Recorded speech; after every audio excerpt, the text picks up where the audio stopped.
In France there are different institutions with collective names. He's teaching at the engineering school in Grenoble, which is one of the best schools in France. What is important is the fact that Professor Dard is an engineer who likes rational approach to engineering problems and to science.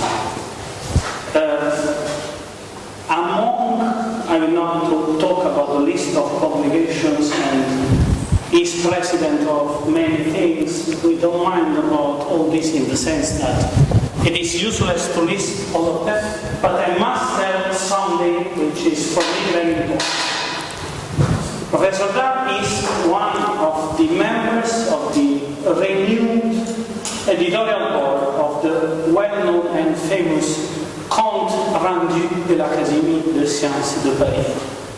And in this job, I think he is called to give new strength to the French research. He will talk about a very important and mathematically inspired subject. I leave him to teach us what he decided in these lectures, and I ask you, all of you, at the end of the first part of the lecture, to raise questions, to ask questions, to discuss openly, because we are here for understanding. Okay? So we must understand.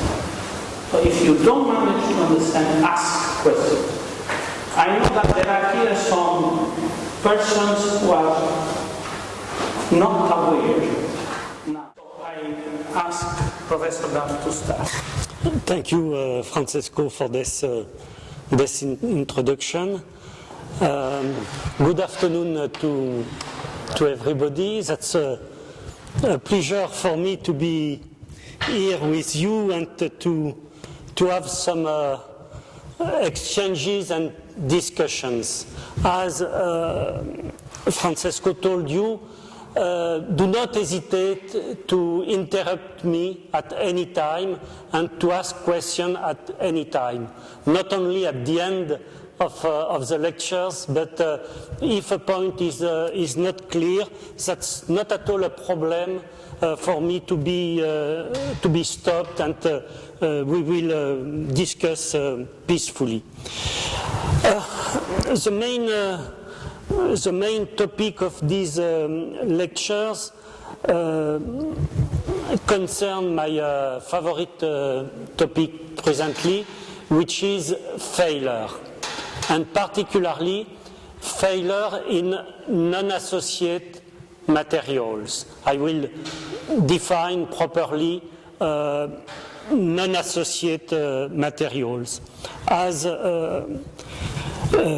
Francesco told you, it appears that many elastoplastic materials are indeed non-associate, like porous material, biomaterials, and so on. This question of failure is, of course, of primary importance for engineers. Of course, often the most important question for an engineer is to be able to not have failures, ruptures, instabilities in the buildings or the engineering works he is constructing. This question of failure has been treated something like 1 century ago by people like von Mises, Tresca, and so on. This question of failure was revisited after the Second World War, particularly in relation with the development of all these numerical methods and the development of the power of computers. But these developments have been obtained by assuming that the materials are associated. And it appears that many materials are non-associated, and second, the failure is completely different for non-associated materials. Just go walking in your mountain here, and you will see in nature that many different kinds of failure appear. You have landslides, you have fractured cliffs, you have geometric instabilities, you have liquefaction for sands, you have compaction bands, you have shear bands, and so on. All these various modes of failure which are observed indeed in the nature, all these various modes of failure can be analyzed and explained only by considering that geomaterials, for example, as non-associated materials, can be explained only by taking into account the fact that geomaterials are non-associated materials. I will try to discuss with you about this question of failure in non-associated materials by considering successively three different points of view, three different approaches. The first one is the most classical. It's by using phenomenological elastoplastic constitutive relations. And I will, by discussing with Angela and Giuseppe, I understood that you are not so aware here about elastoplasticity, constitutive relation, and I will make some developments in the blackboard to come back about this notion of, which is basic from an engineering point of view particularly, this question of constitutive relation and this question of elastoplasticity. My first approach will be precisely to use phenomenological elastoplastic relation. Then the second part, point 4 in the slide, will be to consider a micro-mechanical model for granular materials. Micromechanics is quite a new tool today, but I am sure that in the future micromechanics will be more and more important, particularly for porous materials, in order to base microscopic analysis, microscopic constitutive relation on the true structure of the material. And micromechanics is able to propose microscopic model based on the microstructure. I will take into account the example of granular materials, but I think that this question of micromechanics is more important than only in relation with granular materials. And the approach will be to consider a discrete element method, point 5 on the slide.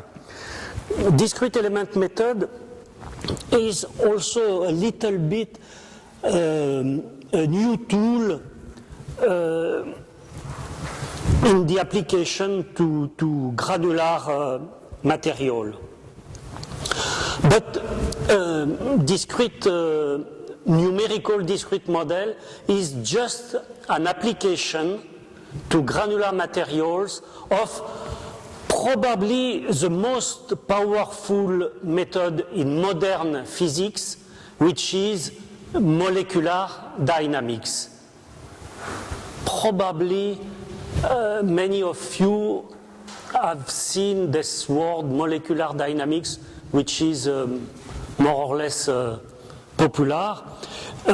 Molecular dynamics is used today to model the universe, to model fluids, to model metals, and so on.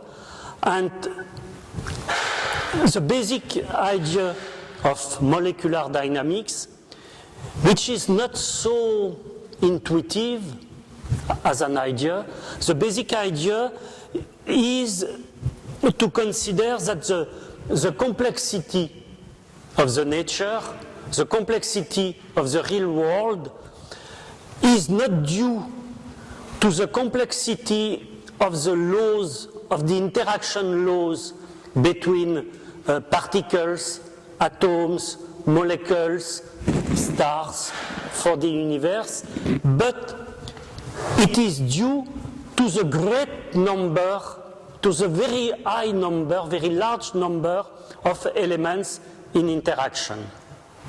And the complexity, now that's more or less, it was the basic idea of molecular dynamics 30 years ago, but today that's more or less a classical idea, because this idea has been verified for very different questions, like the formation of galaxies in the universe, the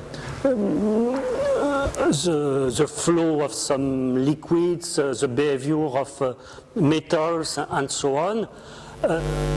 The idea is that you can consider very simple laws between elements, and you will obtain the extreme complexity which is visible just by considering a great number of elements in interactions.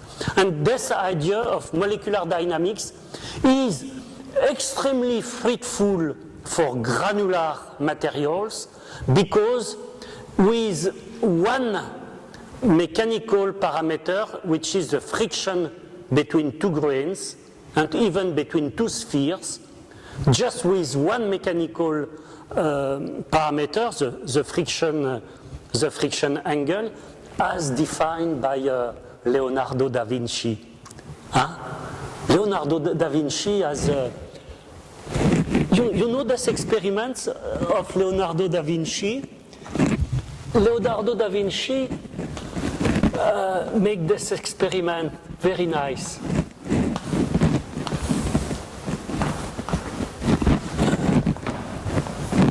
You have a table here, something like that. And you measure the force necessary for these boxes, these pellets to slide. So you measure the force with this kind of experiment. And now you put the three boxes, the three pellets, like that. And you measure the new force. According to you, the force is the same or what?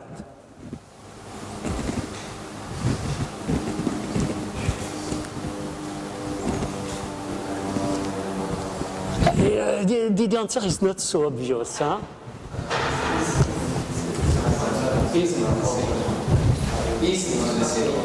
It is the same. It is the same, and it was with this kind of experiments that Leonardo da Vinci has proven that the friction coefficient exist, because here you have T equal to 3 Fn, if n is the weight of each pallet, and of course here you have T equal to F multiplied by 3n. Of course, that's the same force. It's clear today. But it proves that F depends only on both the material, and F does not depend on the area. Not so obvious, the existence of a friction angle. Okay, it was just a small story, but I tell you the story because friction coefficient has been proposed by Leonardo da Vinci. Okay, with just this dry friction coefficient between two spheres, if you consider 10,000 of spheres, you will obtain with this discrete element method, this numerical method, with only one mechanical parameter, but with a great number of spheres, you will obtain numerically all the complexity of the behavior of a sand. And the behavior of a sand is really complicated, for example, with respect to a metal.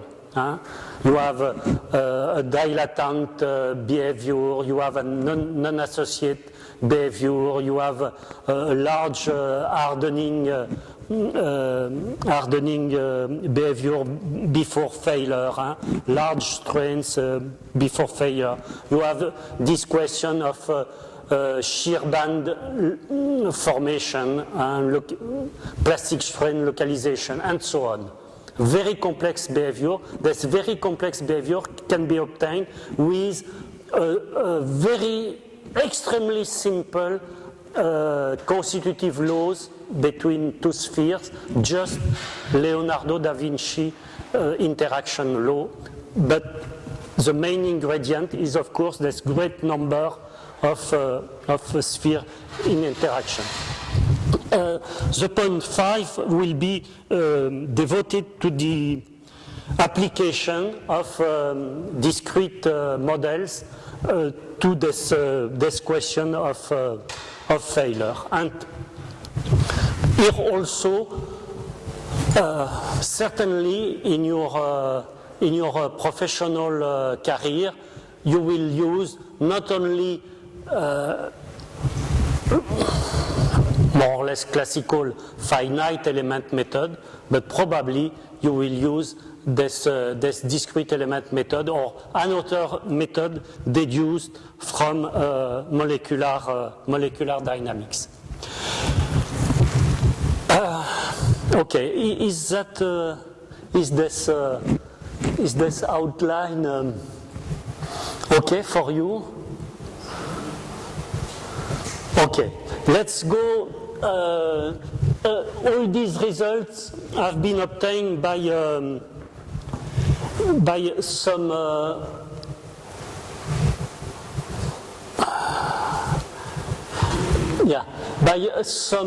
French colleagues here, François Nicot in Simagreb, Farid Lawafai in RIS, Ali Dawaji in the University of Metz, Luc Sibyl in the University of Nantes, Florent Prunier in INSA de Lyon, and by some PhD students working presently in Grenoble with me. This research has been supported by some European network like ALERT and SafeLand, and also by a French national research project. Okay, let's go for the first slide, classical view of failure. But before, I will introduce these first equations of elastoplasticity by coming back to constitutive relations.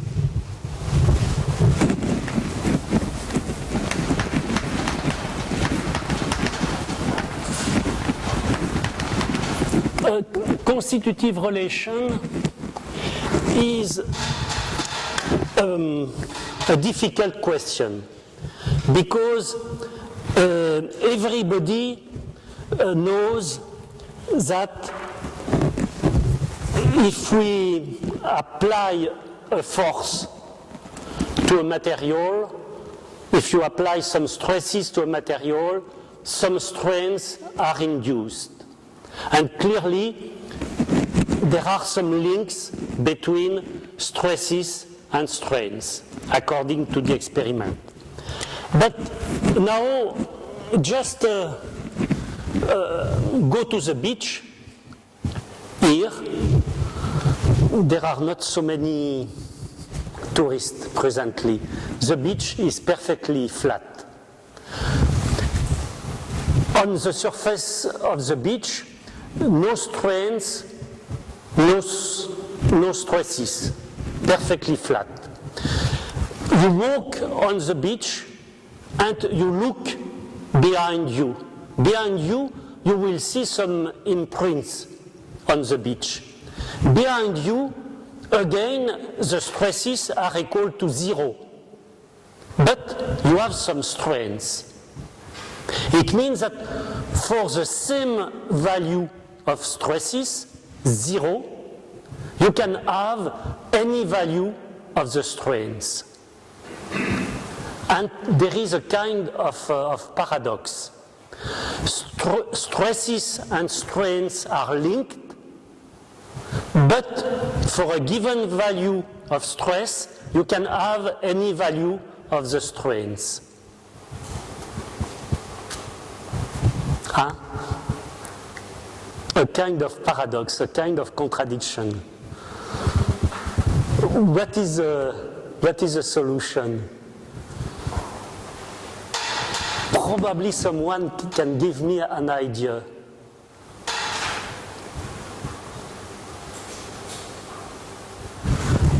The answer is that stresses and strains are not linked as variables, but are linked to some paths. It means that if I consider now a given loading paths as my foot on the beach, if I know all the history of my foot on the beach, of course, the history of the strains is determined and unique. It means that you have a relation between loading paths and response paths, and not between one value of stress and one value of strain.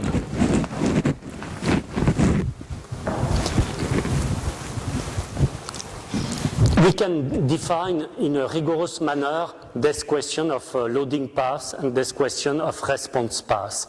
Both variables, the loading variables and the response variable, must be linked, must be conjugate variables with respect to the energy. You cannot choose any stress or strain components as loading variables or response variables. But I will not enter into these important but technical points.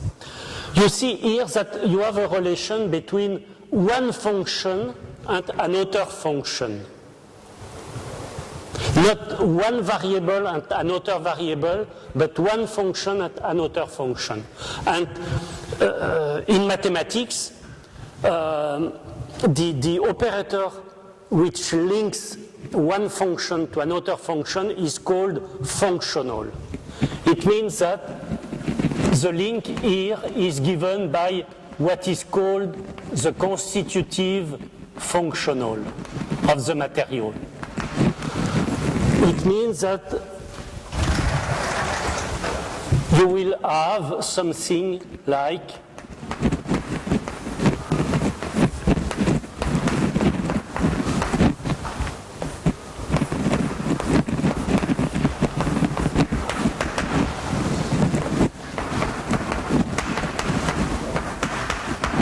F is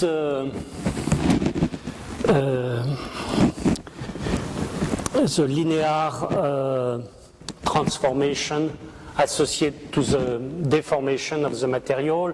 You know that F can be decomposed into rotation, characterized by an orthogonal matrix, and one deformation, pure deformation, characterized by a symmetric matrix. And according to the objectivity principle, it's possible to show that F can be studied only as a function of the deformation D, with respect to the objectivity principle.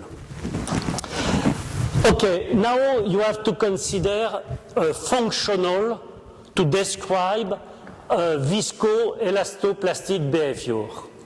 And it is not so easy to manipulate in mathematics a functional. But it appears in, I think it was in 58,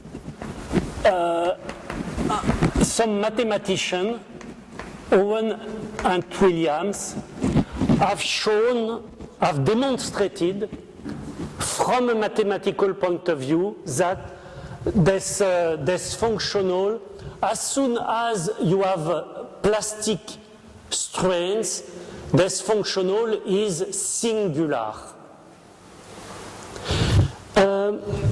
For rate-independent materials, if you assume that F is differentiable, you cannot describe any internal dissipation. It means that you are able to describe only an elastic, reversible behavior if you assume that F is regular.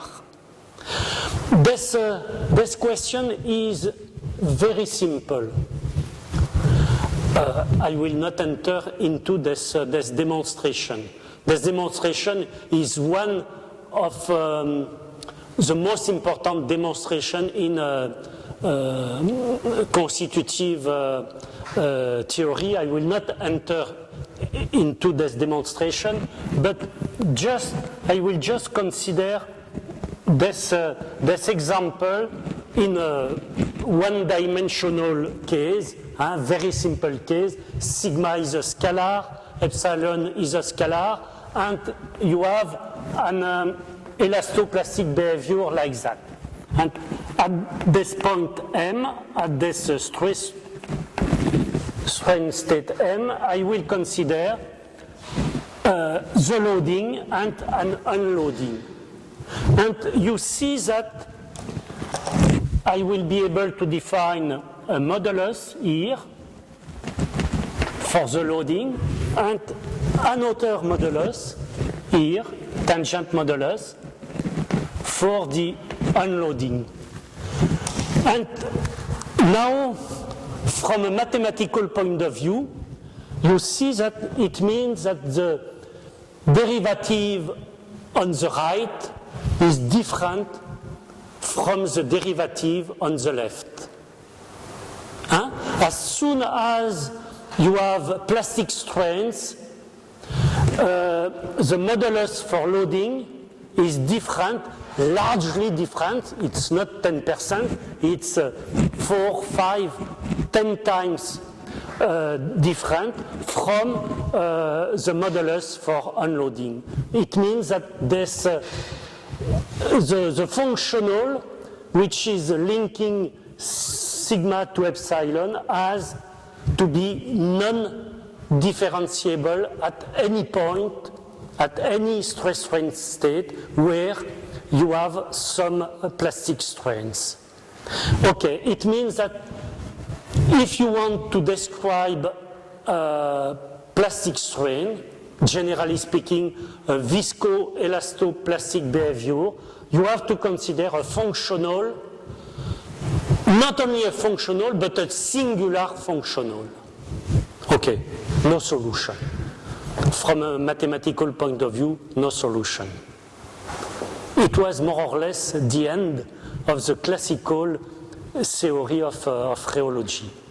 The functional is today used only in linear viscoelasticity. In linear viscoelasticity, the constitutive functional is an integral. That's the only case where today we are using functional. And indeed, in all the numerical codes you will use in your professional career with a finite element method or with another numerical method, the constitutive relation is not written with such a constitutive functional, but with another way to express constitutive relation. And today, in practice, all the constitutive relations are expressed by this other way to consider constitutive relation, which is called the incremental expression of constitutive relation. Just a few words about this way.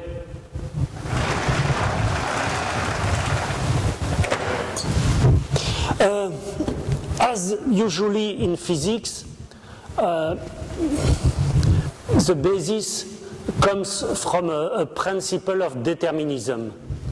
The fact that to a given loading path, you can associate a unique response path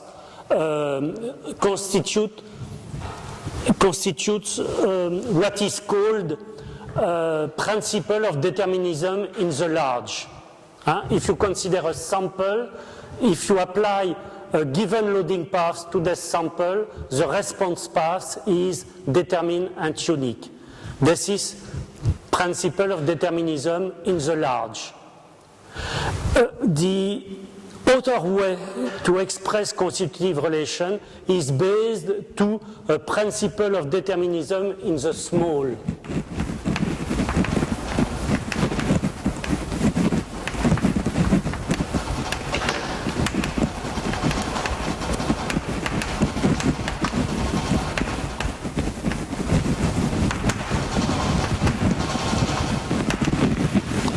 According to this principle, it means according to the experiments, if you consider a sample, a specimen of a material, if you apply a small loading during dt, the small response is determined and unique. It means that according to this principle, you have a given function which relates d epsilon, d sigma, and dt. In this expression, of course, you have to define properly d epsilon and d sigma, to define in an objective way d epsilon and d sigma by considering the strain rate here multiplied by dt and by considering here an objective derivative of the stress tensor, for example, the Yeoman derivative of the stress tensor. I will not enter into this, these technical details. Of course, this function f, which relates d epsilon, d sigma, and dt, will depend on the previous history of the previous loading history of the material of the sample. If I consider c'est pas assez mou ça. Ah, no. This one will be perfect. Yeah. Of course, F is describing the current incremental behavior of the material. And of course, the incremental behavior in this position here is very different from this incremental behavior now. Huh?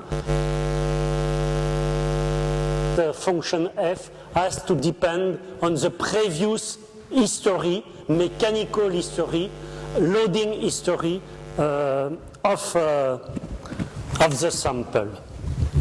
But here, F is a true function. Here we have a functional, but now we have a true function. But now we are obliged to integrate, to obtain the response paths, we have to integrate F along the loading paths. Huh? Here we have directly the response path. Now we have to integrate the incremental mechanical behavior of your material along the loading paths to obtain the response paths. And now I will consider only a rate-independent material. It means elastoplastic material. For this material, the behavior is invariant with respect to the rates. Coming back again to the beach, if you apply your foot on the beach slowly or faster, the imprint will be exactly the same.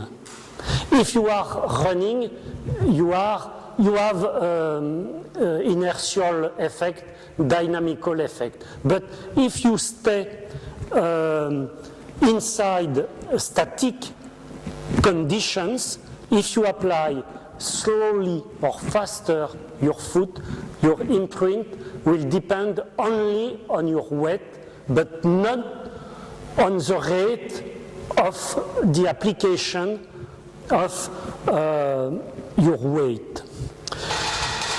It means that these materials are rate independent, their behavior is invariant with respect to the rates. These materials have not at all any viscous strain, only elastoplastic strains. If so, and coming back to the principle of determinism, if so, the small response will be independent, invariant, with respect to the time increment dt during which the small loading has been applied. It means that for rate-independent materials, we can consider d epsilon as a function of d sigma, or d sigma as a function of d epsilon. Because the behavior is rate independent.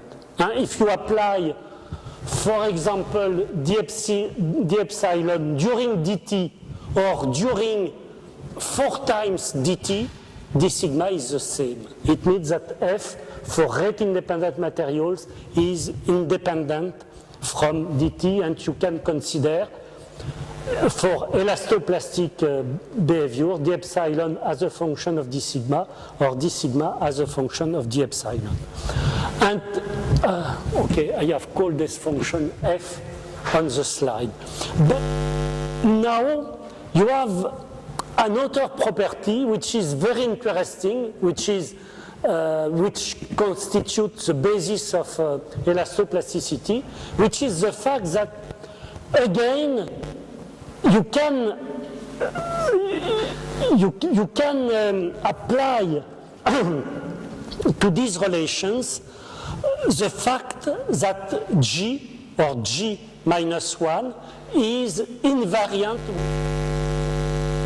It means d epsilon and d sigma are rates. It means that if you multiply d epsilon by the positive scalar lambda and d sigma by the positive scalar lambda, nothing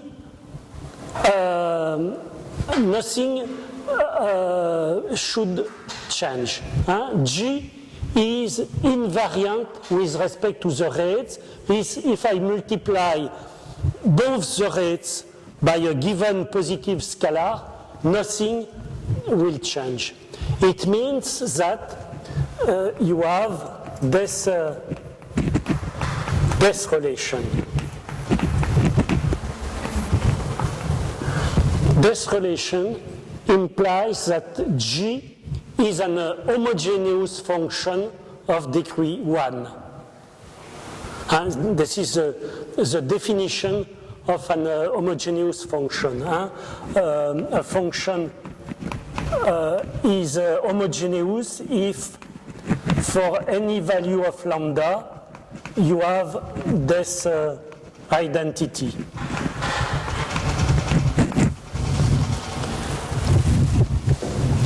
Homogeneous of order n.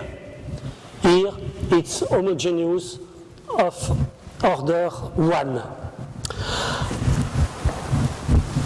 This result is very interesting because it means that if you want to describe a rate-independent behavior, an elastoplastic behavior, you have to consider only homogeneous function of degree 1.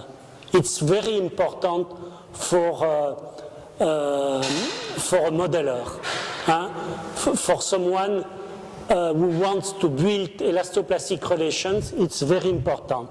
He has to consider only homogeneous functions of degree 1, and according to, now I can come back to the slide. According to Euler's identity for homogeneous function, Euler's identity for homogeneous function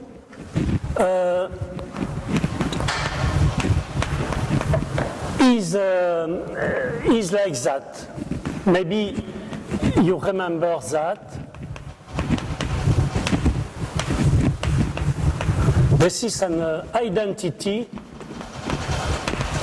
with respect to x and y. For homogeneous function of degree 1, you have this identity, which is a very powerful tool, because just consider an homogeneous function of degree 1 like that. This is an homogeneous function of degree 1, I think so. Lambda 2, lambda 1. Okay. Now just consider the partial derivatives of f with respect to x and with respect to y. That's more or less complicated expression. That's for your next night if you are not able to sleep. And just multiply the first derivative by x, the second derivative by 1, add, and you will come back to the original expression of the function. That's quite a powerful tool. And now, if we apply this tool to the elastoplastic function f, we have this identity here, and here you have the gradient of a matrix, or the gradient of vector with 6 components if I consider the 6-dimensional spaces. Maybe I have to recall you this this classical definition of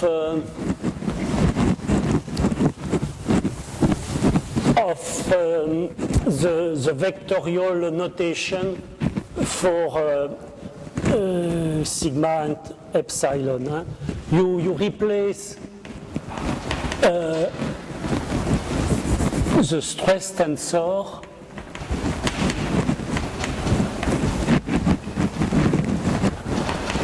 by this six-dimensional vector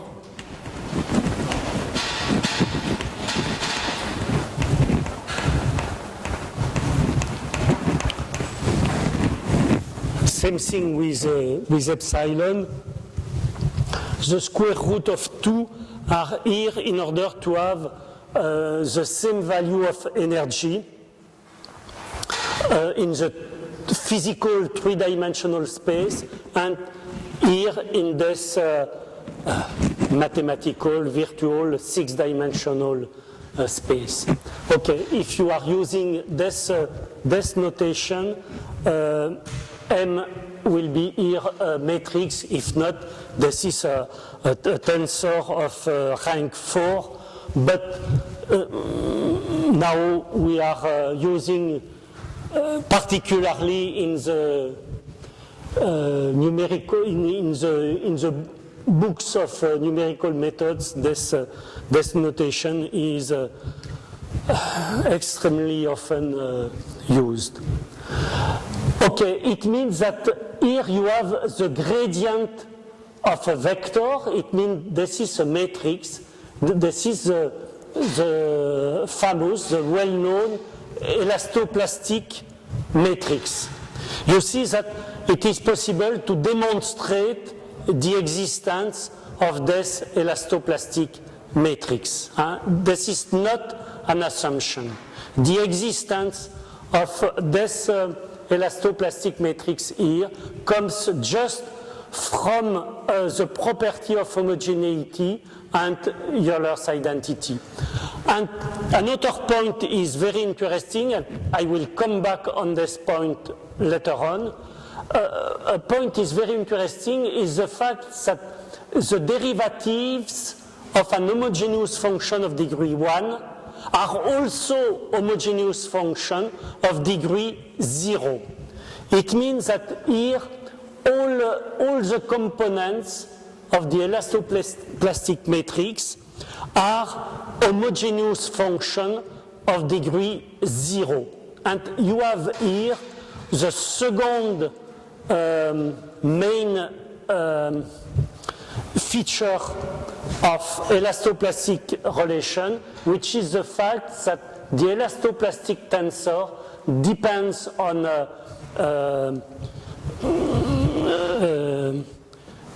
state variables, hardening parameters, history parameters, and so on, as we have seen. M has to vary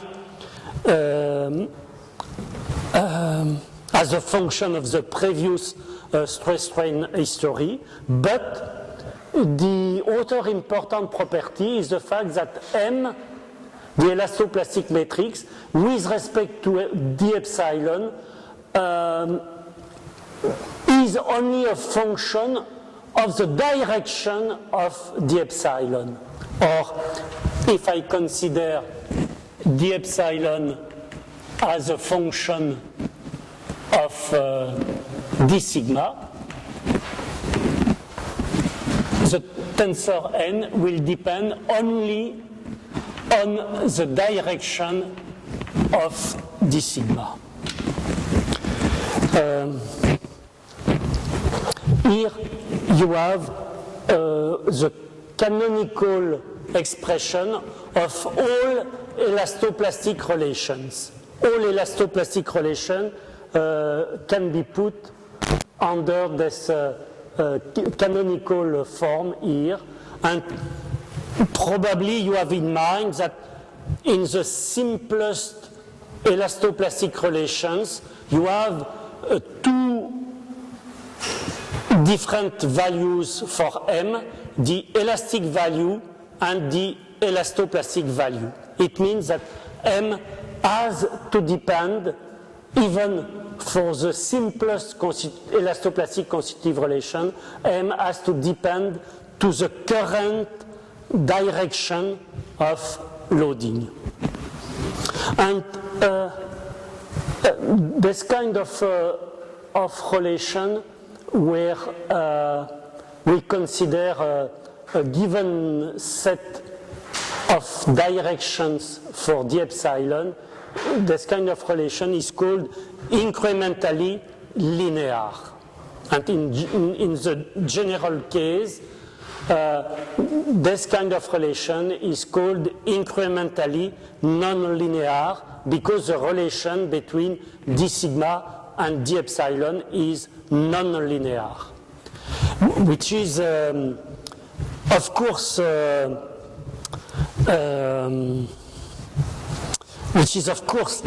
difficult to understand. But if the relation is linear between d sigma and d epsilon, it means that the constitutive functional is, of course, regular, because you have been able to differentiate it. The fact that the relation between d sigma and d epsilon is non-linear is directly linked to the fact that the constitutive functional I have introduced at the beginning of this lecture is singular. You have not any linear relation between d sigma and d epsilon. Okay, now you have here the general expression of all elastoplastic relation, and you want to describe failure. What means failure? Failure, in the most simplest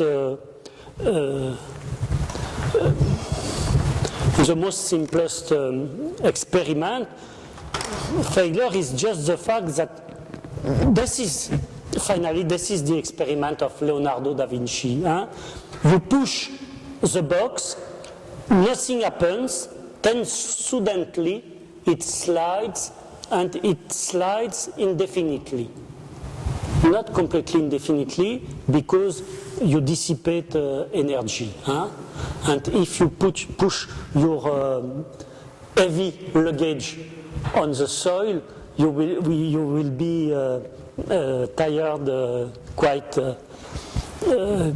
rapidly, because you need to give some energy. But finally, what means failure? It means the possibility to have finite strains for a constant applied stress. Failure, in classical views, are linked to the existence of some limit stress states. The material cannot sustain any stress value above a given limit value. I push here and I am not able to increase the force indefinitely. There is a given value, a limit value of the force which can be applied. And if so, if I want to describe failure for elastoplastic material, and according to the experiments, all elastoplastic materials have this kind of behavior, some limits of applied forces or stresses or displacement. If so, you see that if I want to describe this vanishing stress here and to obtain not zero value for d epsilon, necessarily the determinant of M has to be equal to 0, and I have this additional condition here. You have here the two main basic equations of failure in any plastic theory. This is very general. This is true for any failure theory in plasticity.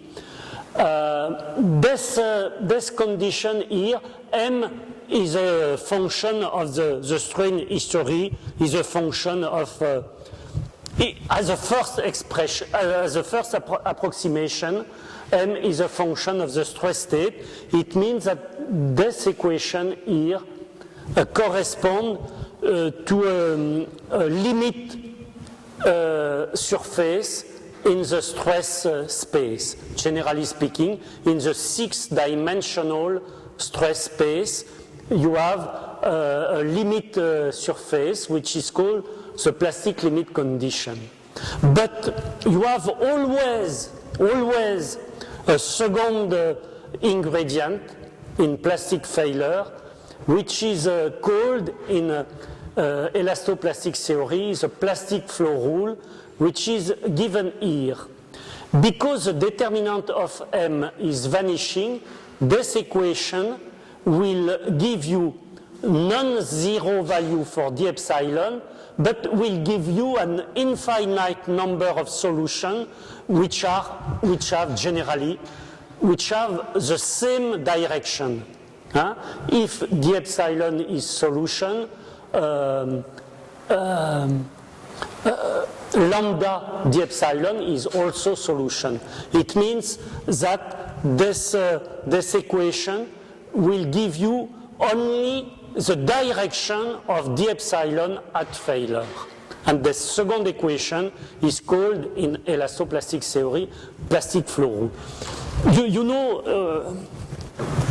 once more, this is a pleasure to cite Leonardo da Vinci. Once more, this is just this basic experiment. If I push the value of the displacement is not known. If I have enough energy to give to the box, the displacement will be as large as I want. It means that at failure, the constitutive relation cannot give you the value of the strain, but the direction is perfectly known. And the flow rule gives you the direction of the strain rate of failure, the direction of the flow. And you see that if I change the direction of the force, I will change the direction of the flow. It means that d epsilon will depend, can depend on the direction of the applied force. In the general case of incremental nonlinear relation, in advanced elastoplastic theories, M will depend on the direction of d epsilon. It means that this equation is not completely linear, and you will have what is called in elastoplastic theories vertex effects. And for example, for incrementally piecewise linear elastoplastic relations, incrementally piecewise linear, this vertex here is just a pyramid. You have several linear relations according to the direction of d epsilon, and it means that this singularity is just a pyramid. Okay, The purpose of this lecture now is just to show you that this theory is not at all valid for non-associate material, and of course I will define this word non-associate. It means that this theory is not valid for geomaterials, for porous materials, for a lot of material in the real world, in nature, and also in our body. Before to consider this question from a theoretical point of view, then from a numerical point of view, I will have to show you some experimental results showing clear failure which are not described by this kind of relation. Before to enter into some theories or some numerical consideration, we have to base our ideas on experiments. And in order to be as rational as possible, I will first show you some experimental results. These experimental results have been obtained for soils. It means that these experimental results are a part of what is called geomechanics. I know that there are few people in this room working in geomechanics. More or less that will be the unique part in these lectures really linked to geomechanics. The other part can be applied, generally speaking, to all non-associate elastoplastic materials. It means that we can have now some question about this general introduction about constitutive relation and elastoplasticity. You can have a small break of 5 minutes or what? Maybe you can go ahead with your experiments. Okay. You are sure that you have not question about this very short introduction both to constitutive relation and to the basis of elastoplasticity? Anyway, you will have to tell me if you want that I can establish, for example, tomorrow morning, I can establish the general expression of non-associate elastoplastic constitutive relation. Maybe that could be interesting. And not to enter into technical details, but to establish. I have not some notes with me, but probably I am able to establish this expression, I hope so, without my notes. If you have any question, even some naive question, you know the naive questions are the most difficult to answer for the teachers. Maybe it's a naive question, but I'm going to follow why if F does not depend on the T, then the function G must be homogeneous. I've lost this. That's a good question. I have using two times the fact that I am considering rate-independent materials. First, the first consequence is that the function f has not to be a function of dt. For rate-independent materials, from a philosophical point of view, rate-independent materials doesn't know the physical time. Physical time doesn't exist. Just the chronology of events. It means that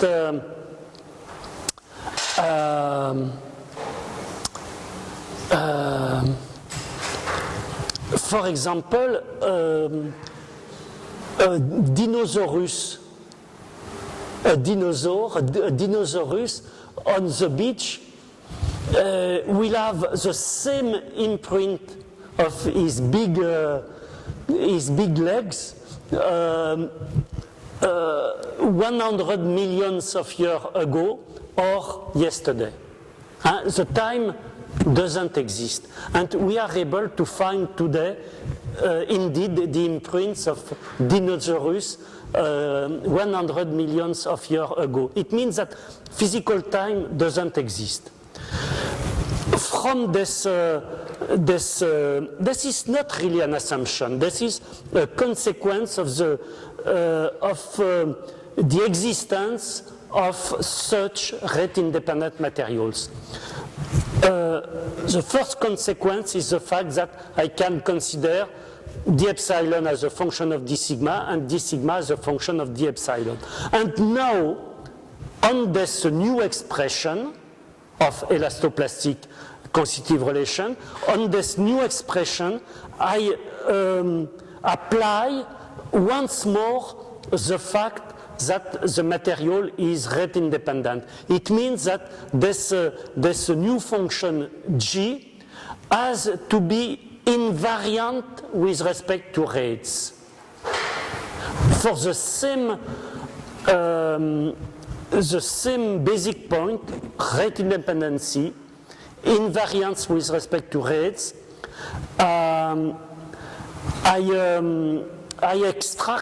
exhibit two consequences. First, dt has no influence on the behavior. Second, g is an homogeneous function. And because of that, I can prove the existence of this elastoplastic tensor. In some books now, today, in some books, the existence of the elastoplastic tensor is presented as an assumption. Not at all. Not at all. Half a century ago, the father of plasticity have shown that. Of course, this demonstration is not mine.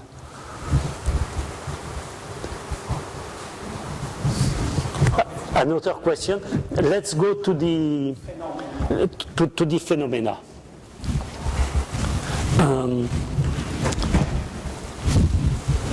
Okay, here this is the Undren triaxial test. Everybody know triaxial experiment. Huh? You have a cylindrical sample. You apply a given axial strain rate, and you have constant total lateral stresses. Your granular sample, your soil sample, is full of water, saturated by water, and you close the drainage.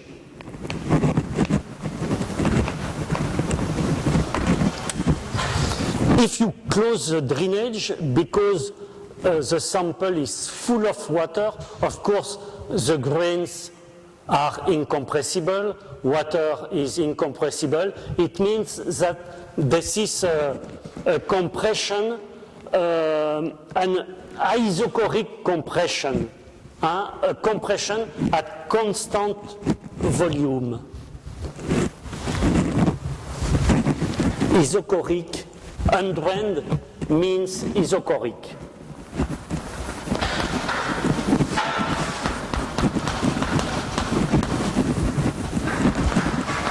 And now, if we, you don't know the plastic limit condition for granular material, which is called Mohr-Coulomb.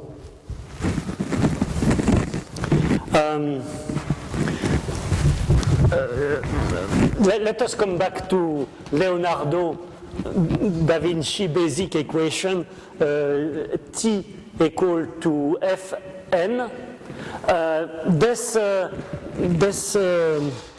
dry friction relation has been generalized in continuum mechanics by just considering this expression, where tau is a tangential component of the stress vector and sigma n the normal component to the stress vector.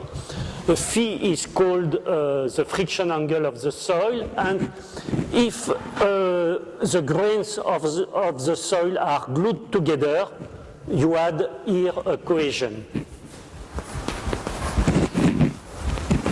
C is called cohesion, and phi is called friction angle.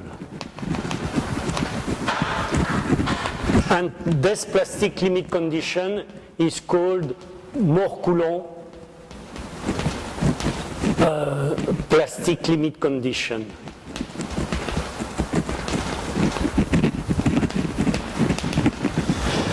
In the I will discuss only this stress plane here. Q sigma 1 minus sigma 3, axial stress minus lateral stress, as a function of the mean pressure, sigma 1 plus 2 sigma 3 divided by 3. Mean pressure here, what is called deviatoric stress here. And the Mohr-Coulomb line in this QP prime plane, this Mohr-Coulomb limit condition is a line passing through the origin because it's a sand without cohesion. For a sand, the cohesion is equal to 0. For a clay, you have some cohesion. For a concrete, you have some cohesion. For a bituminous material, you have some cohesion, but for a dry sand, not at all any cohesion.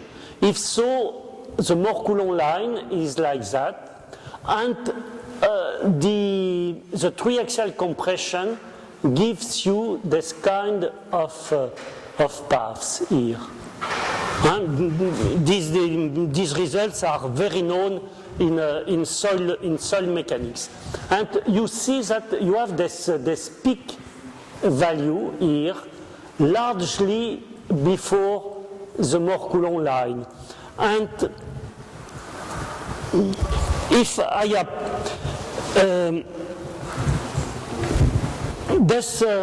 the triaxial test can be axially strain controlled. It means that you apply a given axial strain rate. But it can be also axially force control. You can apply a force. If so, because F is equal to sigma 1 minus sigma 3 divided by the section of the sample, the area of the section of the sample. If you are force controlled at Q peak here, you will obtain a failure because you cannot add an additional force.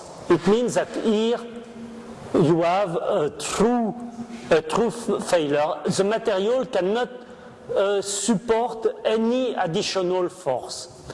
Of course, before the peak, if you are axially strain controlled or axially force controlled, the results are more or less identical.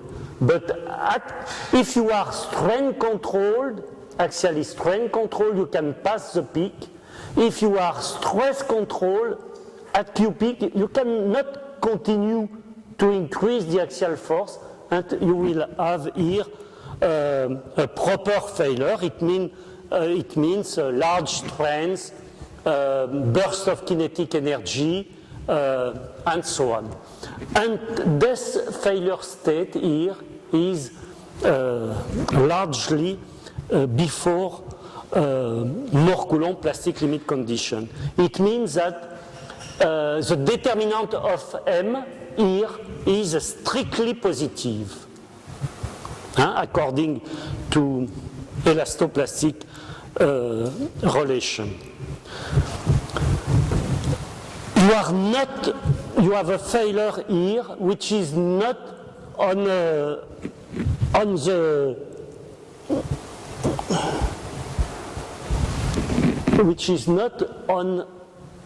Mohr-Coulomb line where the determinant of M is vanishing along this line. You are here strictly inside the Mohr-Coulomb surface. Okay, another example which is quite classical in soil mechanics, and that will be my only other example, is what is called the Q constant drain test.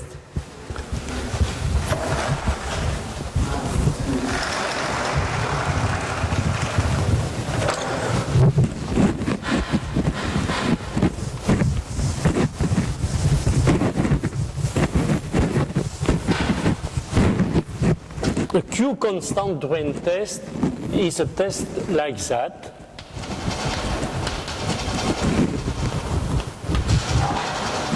You have your triaxial compression, and for certain value of Q, you maintain Q constant.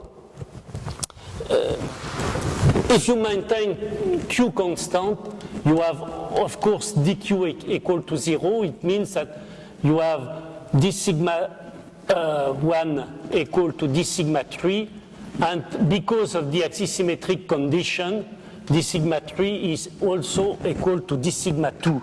It means that Q constant drain test is an isotropic unloading from anisotropic stress states,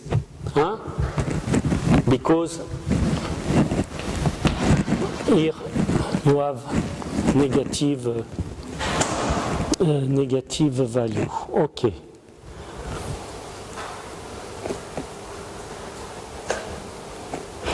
And what is interesting is to consider the volume variation along these paths. Here you have a loose sand. It means that you have a first contractant behavior for the initial triaxial compression. Then during the isotropic unloading, during the Q constant drain test, you have this dilatant behavior with a minimum value here, an extremum value of the volume variation. And at this minimum value of the volume variation, experimentalists have observed since many years very strange failure, because once more this failure was not fulfilling any plastic limit condition.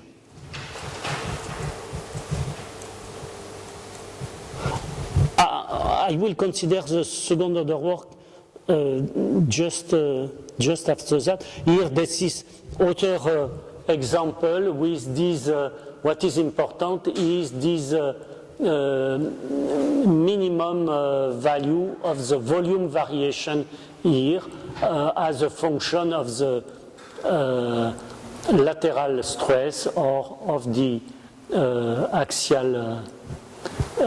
axial strain here.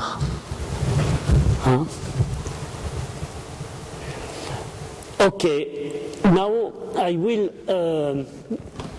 introduce later on the second order work, but just to explain these results.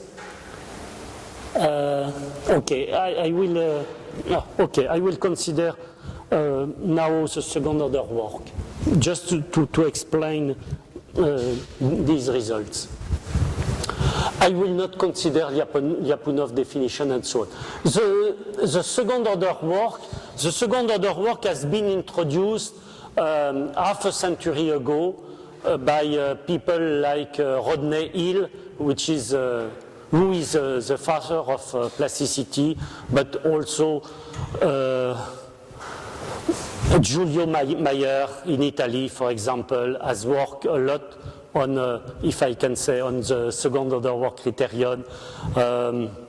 Jean Mandel in France, Mroz in Poland, Bazin, Snake Bazin in United States. But the second order work criterion was not applied in geomechanics. It has been applied a lot in mechanical engineering, in metal plasticity, but not in geomechanics. And my idea in 1987 was to propose an explanation, a rational explanation of these failures before Moore-Coulomb plastic limit surface by considering second order work. But of course I will come back on second order work criterion. Anyway, the second order work is just the scalar product of d sigma and d epsilon. It means that for a triaxial test with axisymmetric condition and with coinciding principal axis for d sigma and d epsilon, the expression of second order work is very simple and is given here. And if in this expression I enter the Undren condition, not any volume variation, isochoric condition, as I told you a little bit before, d epsilon v equal to 0, the second order work is just equal to dq d epsilon 1. It means that according to Hill's sufficient condition of stability, the peak of Q for Undren condition is unstable. It means that this second order work criterion is able to explain, and we will see why, is able to explain these failures which are not verifying any plastic limit condition. But what is interesting is the fact that for axisymmetric condition, I can write any elastoplastic relation like that. Not d sigma 1, d sigma 3 as a function of d epsilon 1, d epsilon 3, but I can write also the elastoplastic relation like that, because Q epsilon 1 and epsilon v, the volume variation sigma 3, are conjugate variables with respect to the energy. It's very simple to verify that Q epsilon 1 plus sigma 3 epsilon v is identical to sigma 1 epsilon 1 plus 2 sigma 3 epsilon 3, with Q sigma 1 minus sigma 3 and epsilon v epsilon 1 plus 2 epsilon 3. It's very easy. You see that sigma 3 epsilon 1 will vanish with minus sigma 3 epsilon 1 here, and you have a sigma 1 epsilon 1 plus 2 sigma 3 epsilon 3. Okay. It means that you can write the elastoplastic relation like that. And now, if I take into account the Undren condition, isochoric condition, the epsilon v is always equal to 0. And if Q is passing through a peak, and we have seen, according to the experiments, that Q is passing through a peak, dq will vanish at Q peak, and at Q peak, this column here is is equal to 0, and I have 0 equal to n, the epsilon 1 d sigma 3. It means that I have necessarily, if I want to describe Q peak in Undren condition, necessarily I will have vanishing value for the determinant of n, which is not a plastic limit condition, because for this point, for this stress strain test, the determinant of the proper elastoplastic matrix is strictly positive, and we will see later how it is possible. That's the reason why I have called this condition a bifurcation criterion. And you have here not a flow rule, because you see that it's a mixed relation. I have called this relation a failure rule. The failure rule gives you the failure mechanism. You see that you have here a generalization of the notion of plastic limit condition, and you have here a generalization of the notion of failure rule, and we will see with the Q constant drain test that we will have also a generalization of the notion of limit states. Okay, I will not enter in too many technical details, but on this expression, dq d epsilon v as a function of d epsilon 1 d sigma 3, and if I want to come back to the Q constant drain test, you see that for Q constant drain test, dq is always equal to 0, Q is constant, and we have seen, according to the experiment, that epsilon v is passing through a maximum. It means that at this maximum, the epsilon v is equal to 0. It means that you have here a strange, more or less a strange results, because the experimentalists in soil mechanics have never seen that, which is the fact that the maximum value of Q for Undren test and the maximum value of the volume variation for Q constant drain test, according to the previous basic theory, correspond to the same bifurcation criterion, which is the vanishing value of the same matrix. It means that all these stress points should be aligned, and you see that it is more or less verified here in the Q P prime plane.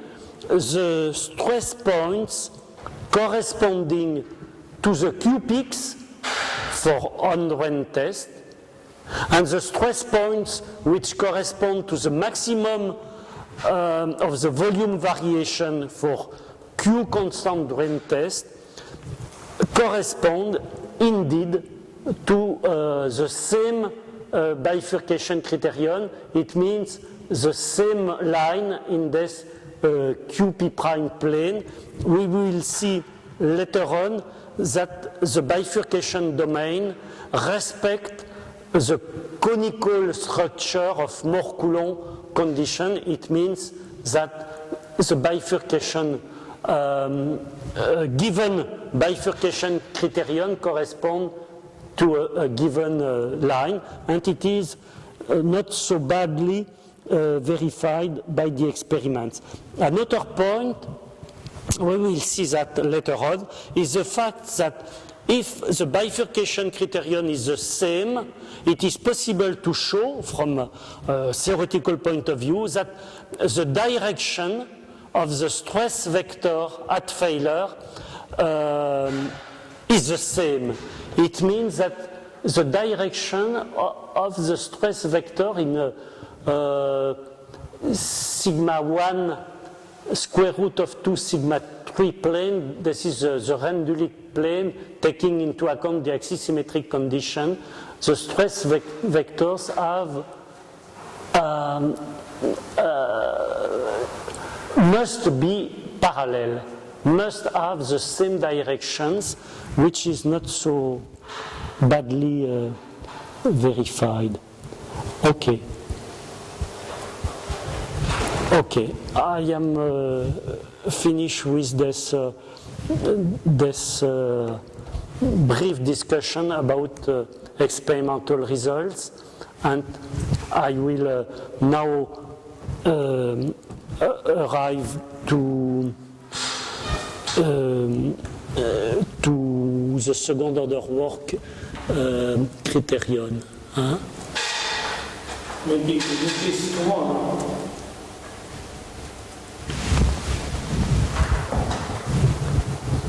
This 15 to 5. Okay, let's continue tomorrow morning. Is that okay for you? Not too fast, not too slow. I will tell you that maybe this last was also for me fast, but we will.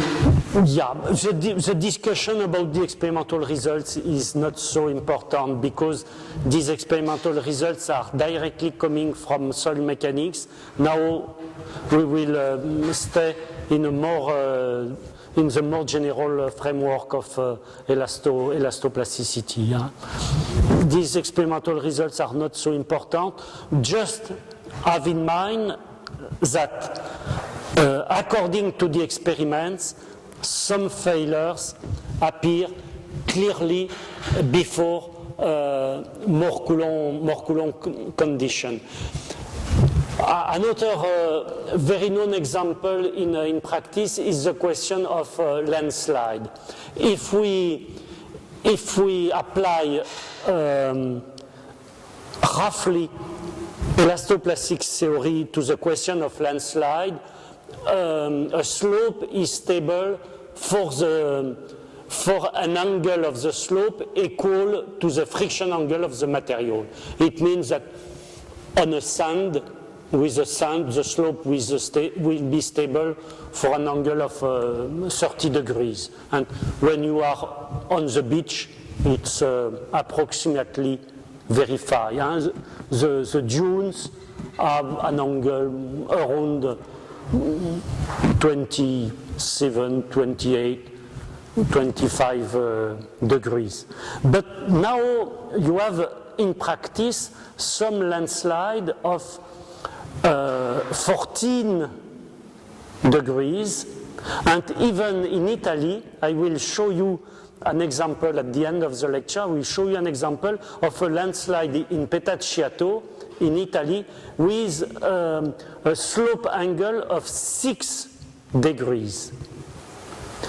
This landslide has been analyzed inside in the framework of an European contract called Leslos, and indeed any method, empirical method or numerical method to explain this landslide was not able to find a mechanism able to explain this landslide with a slope angle of 6 degrees. It means that you have seen in the lab some failures are not explained, but in nature also some failures are not explained by the classical